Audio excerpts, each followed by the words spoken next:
Newton second law का इस्तेमाल करके एक रिलेशन डिराइव करेंगे फोर्स, मास और एक्सीलरेशन। बेटा यहां से हम ये रिलेशन डिराइव करने जा रहे हैं कि फोर्स इक्वल होता है मास इनटू में एक्सीलरेशन, कि किसी भी ऑब्जेक्ट पे कितना फोर्स लगा है वो फोर्स किसके इक्वल होगा, उस ऑब्जेक्ट का मास इनटू में उसमें कितना एक्सीलरेशन प्रोड्यूस होगा। तो ये रिलेशन हम डिराइव करने जा रहे हैं किसका इस्तेमाल करके, Newton second law of motion का इस्तेमाल करके। तो इसके लिए बेटा एक सिनेरियो तैयार करते हैं। मान लीजिए एक ऑब्जेक्ट है, मान लीजिए एक ऑब्जेक्ट है जिसका मास जो है कितना है m, like an object of mass m, और वो ऑब्जेक्ट मूव कर रहा है इनिशियल वेलोसिटी u से, इससे u से। तो उस ऑब्जेक्ट की जो इनिशियल वेलोसिटी है वो कितनी है u, ठीक है। और हमने उस ऑब्जेक्ट पर एक फोर्स लगाया और वो फोर्स कितना है m। हमने जो फोर्स लगाया है वो t टाइम तक लगाया, कितने समय तक, t टाइम तक। और हमारे फोर्स लगाने पर उस ऑब्जेक्ट की जो फाइनल वेलोसिटी हो गई है वो कितनी हो गई है, v। तो हमने यहाँ पे एक सिनेरियो तैयार किया है, एक सिचुएशन क्रिएट की है कि let an object of mass m is moving with initial velocity u. A force F is applied on the object for time t, due to which its final velocity becomes v, जिसके कारण उसकी final velocity क्या हो गई, v हो गई।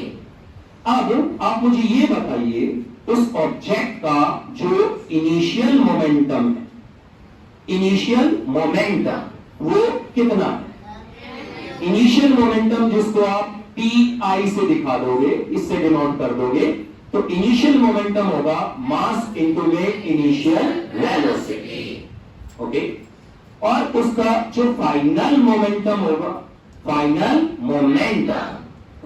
Momentum यानी कि pf से आप उसे डिनोट करोगे, वो होगा मास इनटू में फाइनल वेलोसिटी। अब उसका इनिशियल मोमेंटम इतना है और फाइनल मोमेंटम इतना है, इसका मतलब उसके मोमेंटम में क्या है, चेंज। क्या लगाने पर, फोर्स लगाने पर। तो change in the momentum, change in momentum, change in momentum यहां पे हमेशा कैसे निकालते हैं, फाइनल माइनस इनिशियल, यानी कि mv माइनस mu, ये आ गया चेंज इन मोमेंटम। अब हम ये देखेंगे कि उस ऑब्जेक्ट के मोमेंटम में हर सेकंड कितना चेंज हुआ। हमने फोर्स t टाइम तक लगाया था और t टाइम में मोमेंटम में इतना चेंज हुआ, तो हर सेकंड मोमेंटम में यानी पर यूनिट टाइम में मोमेंटम में कितना चेंज हुआ, उसके लिए जिसको आप बोलोगे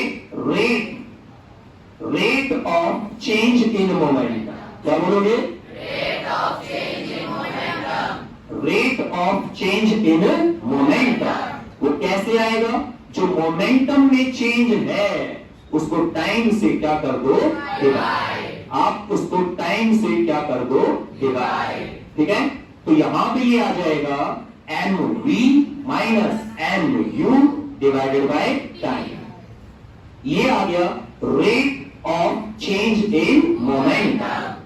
अब according to Newton second law, according to Newton's second law of motion, second law of motion, अगर न्यूटन के सेकेंड लॉ ऑफ मोशन के हिसाब से हम चले तो उसके अकॉर्डिंग जो मोमेंटम में हर सेकंड चेंज आया है वो डायरेक्टली किस पे डिपेंड करेगा, फोर्स पे।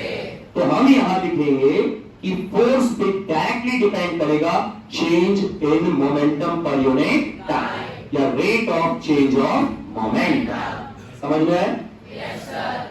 अब यहां से बेटा हम m कॉमन ले लेंगे और यहां बचेगा v minus u by t, ठीक है बेटे। आपको पता है चेंज इन वेलोसिटी अपॉन में टाइम क्या होता है, एक्सीलरेशन। क्या होता है, एक्सीलरेशन। तो यहां से फोर्स डायरेक्टली प्रोपोर्शनल हुआ मास इनटू एक्सीलरेशन।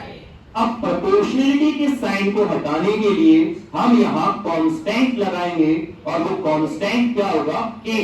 क्या होगा? के। और ये m है और a तो यहां पे है नहीं।